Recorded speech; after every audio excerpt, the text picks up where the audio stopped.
Alan Costatini here to join us. Thank you, Jeff. And as you know, it's always the human toll in these kinds of tragedies that is the worst. And of course, that's what happened here this afternoon. As one body is found, the Somali community here in Minneapolis is now awaiting the fate of two men who lived in that building and have not been heard from. We need to see something because we're missing right now. In the 24 hours, we not see anything right now. The anguish of the wife of Ahmed Ali is clear. All she has to hold on to is a battered photo partly obscured with tape. Ali is in the suit on the right. She is heartbroken at the lack of information as to his whereabouts. It has been days since she saw him last. Last Saturday.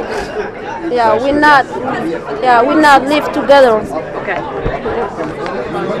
I live St. Paul and he lives Minneapolis. Howell was not aware of the body pulled from the wreckage this afternoon. It is not known if it might be her husband or another missing man, Miri Jana Farah. They both lived in third-floor apartments. Farah's cousin carried his picture and has been searching for him frantically. We go 3 hospital. We don't sleep last night, all yesterday, on today. We go Hennepin County. We don't got it. We go Fairview Hospital. We don't got it. University Hospital, we don't got it. We're looking for all day, all yesterday, we don't got it.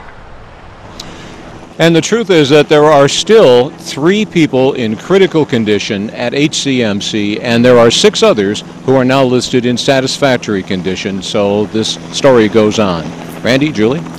Thank you, Al. Investigators said today they are looking at a gas leak as the possible cause of yesterday's massive fire and explosion at a Minneapolis apartment building. Firefighters also confirmed they found a body as they started the process of demolishing the building this afternoon.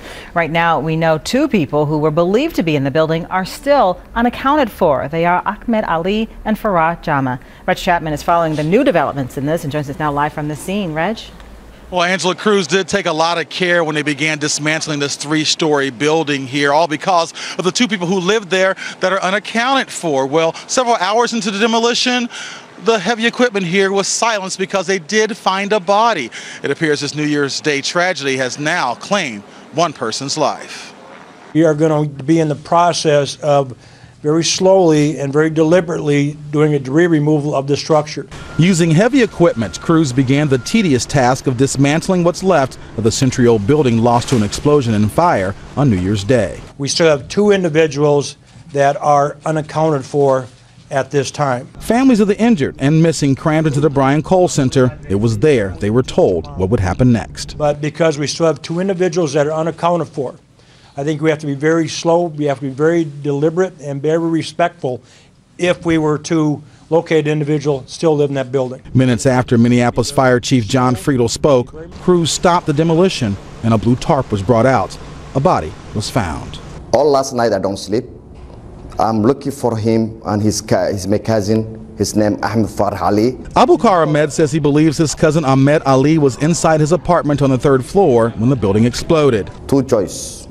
He died in the building or his hospital. His cousin's roommate, Farah Jama, is also missing. He and their wives are looking for answers, and so are authorities. Right now, investigators do not know what led to this tragedy, but according to Chief Friedel, witnesses describe a smell that has them zeroed in on a cause. Sort of focusing more on the issue of a potential gas type scenario. We're not sure yet.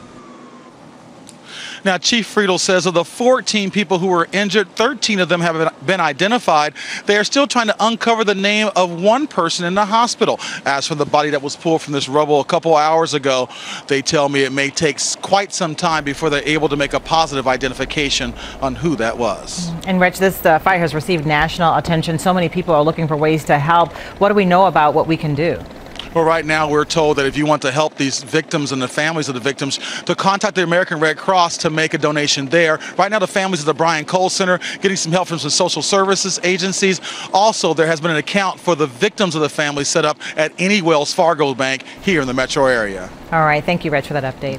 We will have continuing coverage of the fire investigation on WCCO 4 News at 6 and updates as they come in on WCCO.com. We have several breaking stories here at midday. We begin with the Minneapolis apartment building explosion and fire. Crews on the scene appear to have recovered a second body this morning. Let's get right to our Catherine Johnson, who's live near 5th and Cedar with the latest developments. Catherine. Tom, we've been here all morning watching crews delicately dig through this rubble, and just minutes ago we watched a second body get pulled from the rubble, wrapped in tarps and put into the medical examiner's vehicle. Now, crews were holding tarps to hide what they had found. This is now the second body to be recovered from this rubble, confirmed by authorities. And this is exactly why crews are being so delicate. Now, it's not yet known if there are any other victims crews are looking for here. As far as a cause, we've been watching inspectors look at what's left of what seems to be a heating unit or stove and carefully inspecting the gas lines pulled from the rubble. I just spoke with a spokesperson with CenterPoint Energy who tells me they carefully checked all of their pipes and lines all the way up to the meter. She said everything under CenterPoint's end checked out in good shape. No leaks, holes, smells, odors, or deterioration. However, that doesn't mean natural gas as a cause of this explosion can be ruled out just yet. She told me although everything was in working order on the energy company's end, something could have gone wrong inside the building or on the customer's end. CenterPoint is working very closely with the fire marshal in this deadly investigation because they say both parties have the same responsibility to protect the people they serve.